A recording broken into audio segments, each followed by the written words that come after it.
छात्र अभिभावक मंच ने हिमाचल प्रदेश निजी स्कूलों द्वारा ट्यूशन फीस के साथ सभी तरह के चार्जेस की वसूली व प्रदेश सरकार कैबिनेट द्वारा डीसी की अध्यक्षता में कमेटियों के जरिए फीसों की समीक्षा के निर्णय के खिलाफ शिक्षा निदेशालय शिमला के बाहर जोरदार प्रदर्शन किया। मंच ने निजी स्कूलों द्वारा छात्रों व अभिभावकों की मानसिक प्रताड़ना पर रोक लगाने की मांग की है। मंच ने प्रदेश सरकार को चेताया कि अगर उनसे एनुअल चार्जेस व अन्य चार्जेस सहित पूर्ण फीस वसूली के निर्णय को डीसी की अध्यक्षता में बनने वाली कमेटियों के जरिए जबरन लागू करने की कोशिश की जाती है तो इसके खिलाफ जोरदार आंदोलन किया जाएगा। बिल्कुल नहीं है सहमत, और इसलिए आज ये प्रदर्शन हमने किया है। ये बिल्कुल वैसा फैसला है जैसे 8 दिसंबर को शिक्षा निदेशक ने लिया था। डम्मी पीटीएस के जरिए वो ये चाह रहे थे कि फीसों पर कोई निर्णय होता, जो नहीं हुआ। आज आपने देख लिया, वो 15 दिन भी बीते, वो कोई निर्णय भी नहीं हुआ। वैसा ही फैसला सरकार का है। आपको मैं एक बात याद दिलाऊं, आज से लगभग 7-8 वर्ष पूर्व शिमला में डीसी की अध्यक्षता में कमेटी बनाने का फरमान जारी हुआ सरकार की ओर से। एडीसी उसके मुखिया बने। एडीसी ने एक रिपोर्ट दी सरकार को, जिस रिपोर्ट को बाद में सरकार ने रद्दी की टोकरी में डाल दिया, क्योंकि एडीसी ने अपनी कमेटी में इस बात को स्पष्ट रूप से रेखांकित कर दिया कि शिमला में निजी स्कूलों के द्वारा भारी लूट की जा रही है। तो आज पूरे हिमाचल के अंदर जो लूट चल रही है, क्या हम अपेक्षा करेंगे कि डीसी की अध्यक्षता में जो कमेटी बनेगी, जिसमें डिप्टी डायरेक्टर्स होंगे एलिमेंट्री एजुकेशन के और हायर एजुकेशन के, क्या उनकी रिपोर्ट को सरकार मान लेगी? ये बड़ा हास्यास्पद है और ये केवल लोगों को भ्रमित करने के लिए है।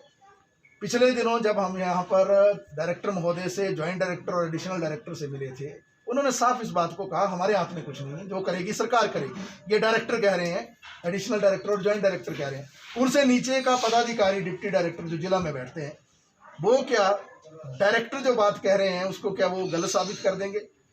अपने आप में केवल ये जनता को भ्रमित करने के लिए है। जो हिमाचल के अंदर 16 लाख अभिभावक हैं, छात्र हैं निजी स्कूलों के अंदर पढ़ने वाले, इनके लिए सरकार की तरफ से कोई भी हमदर्दी नहीं है, संवेदना नहीं है। ये बिल्कुल संवेदनहीन तरीके से सरकार काम कर रही है। पहले बयानबाजियां की शिक्षा मंत्री महोदय ने, उसके बाद दूसरे मंत्री महोदय ने की, मुख्यमंत्री खामोश रहे। हम फिर ये कहने आए हैं, ये इस तरीके की कमेटियां जो बनाई जा रही हैं, ये झूठी कमेटियां हैं। ये सिर्फ जो है लीपापोती करने वाली कमेटियां हैं, ये सिर्फ कागजों को काला करने वाली कमेटियां हैं। ये किसी भी रूप में निर्णय नहीं दे पाएंगी। सरकार से हमारा प्रश्न ये है, 2016 में हिमाचल हाई कोर्ट इन बातों पर पाबंदी लगा चुका है। 27 अप्रैल 2016 को जो निर्णय दिया हिमाचल हाई कोर्ट ने, उसमें साफ लिखा गया कि एक ही बार चार्जेस लिए जाएंगे, एडमिशन फीस भी एक बार ली जाएगी।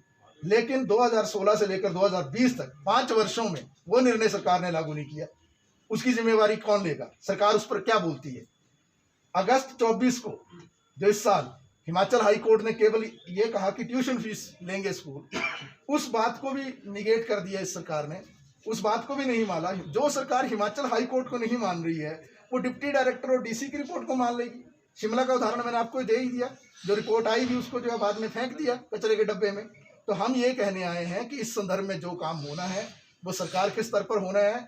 सरकार को अपने स्तर पर जो है निर्णय लेकर इसकी अधिसूचना जारी करनी पड़ेगी। अगर सरकार वाकई में हमदर्दी रखती है पेरेंट्स के साथ। बहुत सारे लोग परेशान हैं, आर्थिक दिक्कत बहुत ज़्यादा है, कोरोना में रोजगार बिल्कुल नष्ट हुए हैं। ऐसे समय में हर तबके को राहत मिली है, लेकिन जो अभिभावक हैं उनको किसी भी रूप में इस तरीके से जो है कोई राहत सरकार की ओर से नहीं मिली। और हम ये भी कहना चाहते हैं कि अगला जो विधानसभा सत्र होने जा रहा है, पिछले 1.5 वर्षों से जो कानून बना था 1997 में और जिसके नियम 2003 में बने, उसमें संशोधन के लिए पिछले 1.5 वर्षों से फाइल जो है शिक्षा मंत्री के टेबल पर है। सरकार गंभीर होती, इस बीच में 3-4 सत्र हुए विधानसभा के, वो प्रस्तुत करती, वो कैबिनेट में उसमें डिसीजन लेती, लेकिन सरकार गंभीर नहीं है, वो साफ दिख रहा है। 1.5 वर्षों से वो फाइल उनके टेबल पर है। तो हम ये भी गुजारिश करेंगे सरकार से कि जो अगला विधानसभा सत्र होगा उसमें कानून भी बनना चाहिए, रेगुलेटरी कमीशन भी बनना चाहिए, ताकि निजी स्कूलों पर शिकंजा कसा जाए। आजकल तो अखबारों में चर्चा में ही है, आप लोग रिपोर्ट कर ही रहे हैं। पिछले कल भी अखबारों में आया है, जो 6 वाइस चांसलर हैं जिनको नपा गया था रेगुलेटरी कमीशन के माध्यम से प्राइवेट यूनिवर्सिटियों के, क्योंकि उनके लिए रेगुलेटरी कमीशन बन गया 2010 में। तो अगर रेगुलेटरी कमीशन बन जाएगा हिमाचल में निजी स्कूलों के लिए, तो निजी स्कूल जो आज तानाशाही करते हैं, इस तरीके से उन पर भी अंकुश लगने की एक प्रक्रिया शुरू होगी। तो इसी विषय को लेकर आज का ये प्रदर्शन किया और ये उम्मीद कर रहे हैं सरकार से कि सरकार जो ठोस निर्णय ले और अधिसूचना जारी करके एनुअल चार्जेस सहित जितने भी तरह के चार्जेस हैं उन पर रोक लगाए और केवल ट्यूशन फीस वसूली जो है उस निर्णय को लागू करे।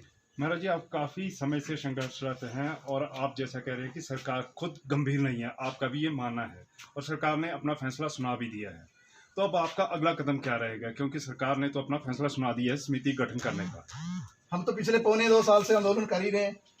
आपको मालूम है 16 मार्च 2019 को पहली बार यहाँ पर आए थे, उसके बाद कंटिन्यूस एजिटेशन रहा है पिछले 2 वर्षों में, और अभी कोरोना के समय में भी अनेकों आंदोलन हमने किए हैं। 8 तारीख को जो यहाँ पर आंदोलन हुआ था, फिर 9 को फिर हुआ था, 16 को हुआ, 21 को हुआ, 24 से 28 को भी हमने प्रदर्शन रखे हैं। हमने पूरा एक आंदोलन की रूपरेखा बनाई हुई है और हमने पहले ही पेरेंट्स से अपील की है कि आप लोग जो है लामबंद रहिए। सरकार जो है इसको देर सवेर इस बात को सोचना पड़ेगा कि 3000 स्कूलों के मालिकों के साथ ये खड़ा होना चाहती है या 16 लाख अभिभावक और छात्र जो उनके साथ खड़ा होना चाहती है। आंदोलन चल रहा है और आगे भी आने वाले समय में इस आंदोलन को हम जारी रखेंगे। Bureau report Shimla.